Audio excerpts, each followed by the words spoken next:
A quarter of a century. Yes, Hyundai has been in India for 25 years. It is a significant time for the company because there's a lot of transformation happening in the industry and within the company too. So what better time than this to inaugurate a brand new headquarter building here in India. Welcome to CNB. I'm Siddharth Vinayak Parthankar. On the show today, we show you a little bit of Hyundai's new headquarter, which is very impressive. It's all about sustainability and clean, modern design. And then of course, we've got a whole lot of other staples lined up, including our top story, which is the latest bike from Honda Motorcycle and Scooter India. Now you might think this is a variant of the H'Ness that introduced recently, but the idea here is to also go clean and try and stay within the modern classic family and yet give a little bit more of an edge to its consumers. Here's the new RS. Back in October 2020, Carandbike exclusively reported that the Honda H'Ness CB350 platform will be used to develop new models. And Honda sure did launch a new model on the same platform a few months later called the CB350RS.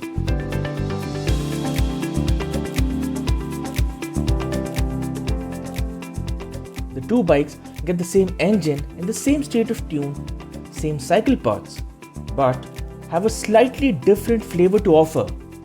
Sure, the CB350RS carries a lovely retro charm, but in terms of design, it straddles between being a cafe racer and a scrambler, and yet it is neither. What it is though is a really good looking motorcycle, better than the H'Ness CB350 in our opinion.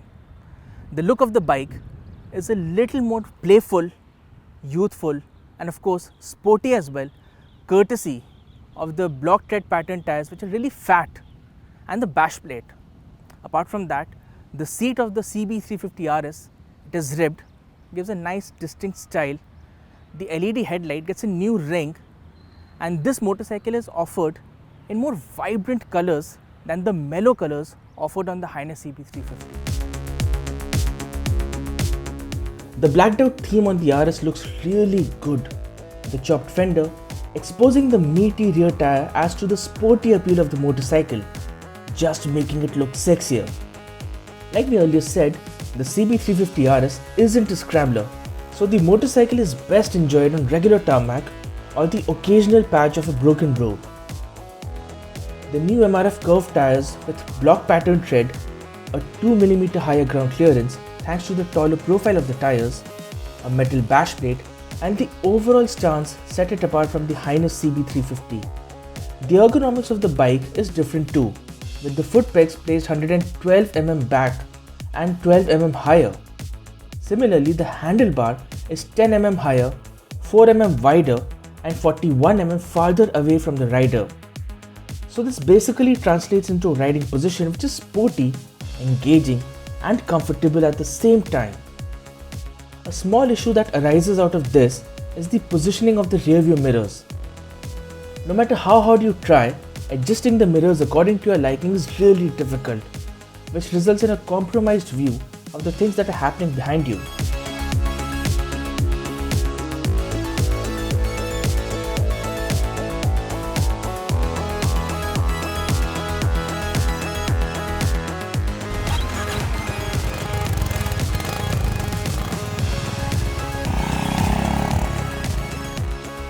Sportier riding ergonomics naturally translate into a desire to ride faster. Now there are two sides to it. The engine is nice and refined, totally butter smooth. It makes you want to ride the motorcycle all day long, and the bike can do it easily too. A cruising speed of 90 to 100 km per hour will not be a problem for this bike.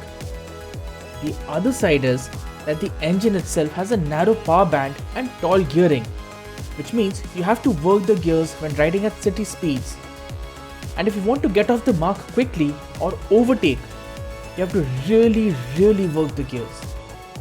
A little more spunk in the bottom end and the top end would have been better, something that a larger rear sprocket might just be able to address.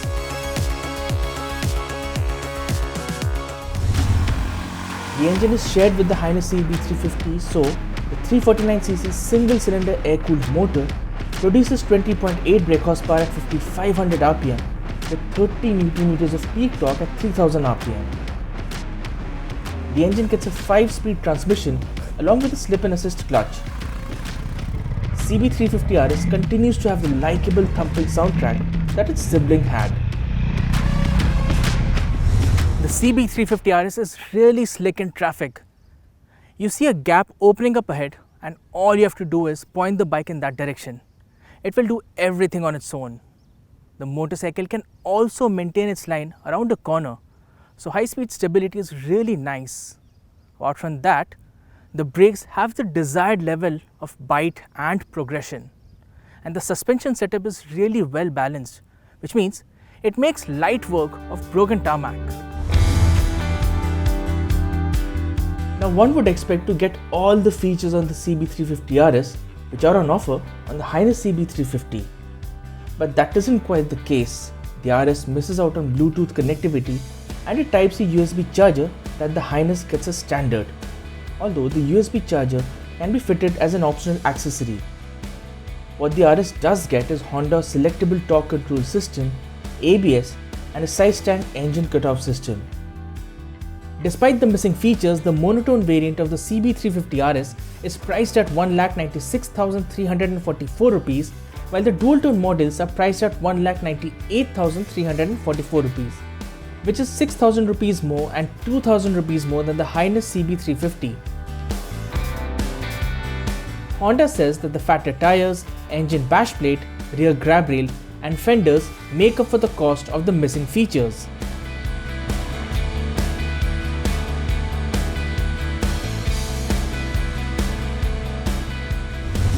The CB350RS is a well-rounded package. Yes, it does skip on some features from the H'Ness and the pricing may not make as much sense as it should. But then this motorcycle is worth your consideration if you're looking for a bike, a thumping bike at that, which is not Royal Enfield, but is in the same price and performance bracket.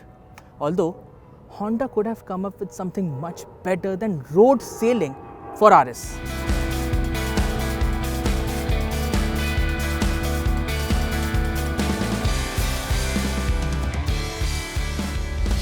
So of course here on CNB today we are showing you glimpses of Hyundai Motor India's brand new headquarter building.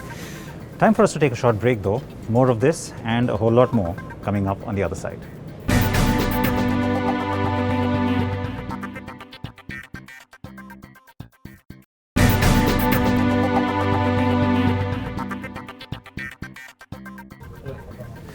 Welcome back to CNB. Time now to talk about the Skoda Kushaq. Yes, we've showed you the review before, but that was the 1.5. What about the 1-litre engine? There's a lot of talk around that being the mainstay of sales. And then of course, we also want to give you a little deep dive on the car's tech. Here's that review. Today, we'll focus on the variant we expect will sell in much higher volume. So this is a compact SUV. It'll take on the likes of the Creta and the Seltos. I have to say this carbon steel, as they call it, this grey color looks really nice.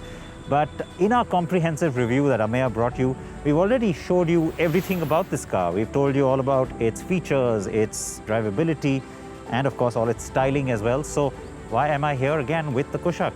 Well, the one thing we didn't cover in that review is how the 1-litre TSI motor behaves and performs. That is the engine under this hood right here. And so that is what I'm here to tell you.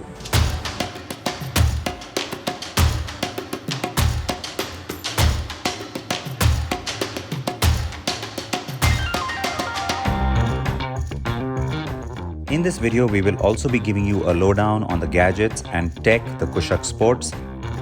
It is Skoda's first connected car, don't forget. On to that 1-litre engine, first up. The engine is the familiar 3-cylinder motor that we have seen on the updated Rapid, Vento and Polo. It delivers a tad more power on the Kushaq though, 5 bhp more that is. The gearbox options are also the same as on those cars. The idea was to build the engines locally to get economies of scale and drive the cost competitiveness back into the model's pricing.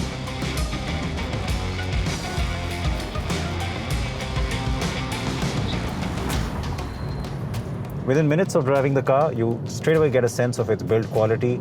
It handles really well, and of course I'll talk more about that in a second, but you know, the part that surprises me is the steering. Now, I expected a Skoda to have a stiffer steering. I get that some of that's been done intentionally, keeping the Indian buyer in mind, since this car has been designed for India, but it takes away from some of its character, I feel. Even at higher speeds, it doesn't have that weighted feel that I think it should. Yes, and that is where you start to understand how this is not a typical Skoda. It carries many of the brand's simply clever ideas, its design, and certainly its solid feel and build. But in other ways, the car shows up as being a for India model.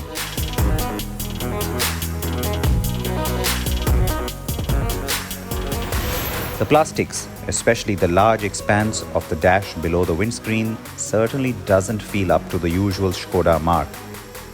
Despite being shorter in length compared to its rivals, though, the roominess in the cabin is a plus thanks to a generous wheelbase, and especially in the rear seat, and so are its features.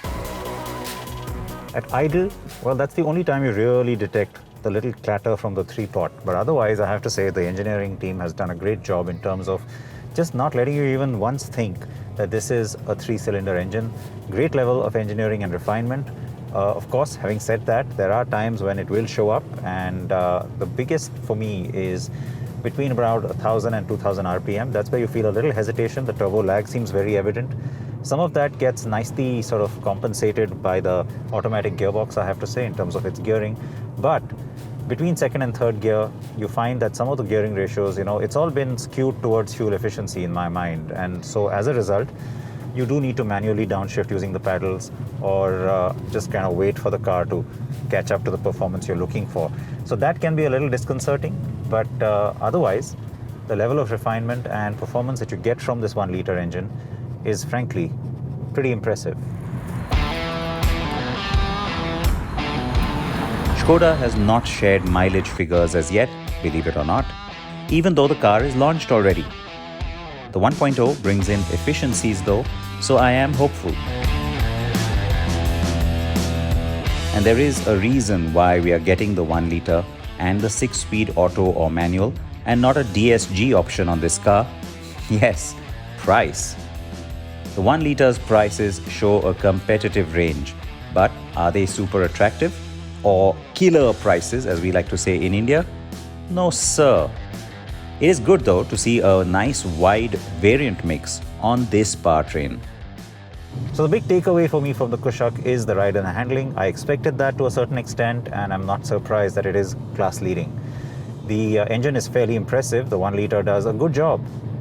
The way it's been married to the transmission, yes, it could have been a little better, not as punchy as I like, but the gearbox, very refined. In fact, the stock converter has been a real surprise to me. It's very, very smooth. Now comes the kicker. If you buy the top-end style variant, which is the one I'm driving right now, with the automatic gearbox, which is the most expensive Kushaq variant you can buy, you don't get all the features. You don't get the 6 airbags. You don't get the tire pressure monitoring system, for instance. That's really odd because the manual has it, and the same holds true on the 1.5 as well. The most expensive variant is the automatic, doesn't get these.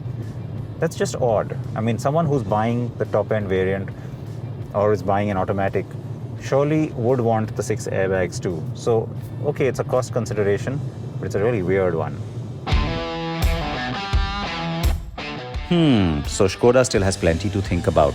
Still, the Kushaq is a good start to the India 2.0 project. It shows the right intent and understanding of where the brand needs to be. But I will say this, for the car that you are getting, especially since it is a tad smaller to its rivals, I expected prices to be a tad more attractive. So in many ways, you could say that the Kushaq is like a real successor to the Yeti because there wasn't really a model that fit that slot. In many ways, you can't say that. But either way, it is good to have it in the market now. I have gone into all the details on the 1-liter as promised. I also did promise to tell you about the tech. Well, it's not going to be me, it's going to be Sahil. And as he comes in, let me also tell you that everything you're seeing today on this review has been shot on a new phone. Yep, we're not using our regular cameras today. It's the new phone from Xiaomi. Sahil, I'm going to hand over the key. What phone are we shooting on? The Mi 11 Ultra. Okay, so cool phone, cool new car. What's your expectation on the Kushaq? I'm just hoping for a little more features, more tech features. Build quality always has been Skoda's forte, and usually the engine is also good. So tech has been lacking, and I'm hoping this changes it. Hopefully you won't be disappointed. Have fun. Thank you.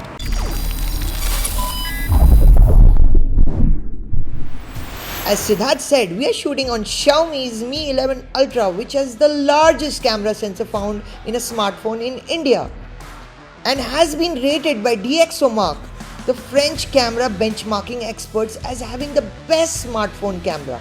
Yes, even better than the iPhone 12 Pro Max. Ideal then to film the Kushaq, which really does have impressive tech on board. Alongside that fit and finish, they keep things really simple. You've got a pretty traditional instrument cluster out here. A techie like me may want something a little more digital out here, but it gets the job done. You get a 10-inch display for the infotainment system. Now this is a really nice screen. If you look at the blacks out here, they are really inky, almost like an OLED display. Don't find that often in cars of this price point, and generally the touch response is absolutely on point. It is really smooth to use, and you get all of these data points out here. For example, how you're driving the car, some apps that you can get, for instance Ghana.com. But if you're like me, you're going to be using Apple CarPlay, and you know what's great out here? This car supports wireless Apple CarPlay and wireless Android Auto. That is super cool. On top of that, you get 6 speakers. They sound really good. Now Skoda is not touting a audiophile grade brand like a Bose or a JBL or a Harman & Kardon, whatever. Basic Skoda audio out here, but Skodas have always given you good sound. If you remember some of the older Skodas, they always came with great speakers, and this is no different. You will not need to really pimp it up, for a lack of a better word, but if you do, it won't be because Skoda has given you something subpar. It would be because your needs are a little more advanced. It comes with Skoda's connected car platform. It works via an app called Skoda Connect, working in tandem with the Reliance JioSIM inside the car. It enables rudimentary connected car features like geofencing or live tracking of the car's position. The app does not let you remotely unlock or start the car remotely like other telematics suites. Coming back to this infotainment display, it is also the home to the rear parking camera and the parking sensors, and that camera is also a really good one because you can see things really clearly, and this display obviously helps things. Aside from that, you get 2 USB Type-C ports out here on the top of the line 1 liter TSI model that I am testing right now. You get similar 2 USB Type-C ports even on the back seat.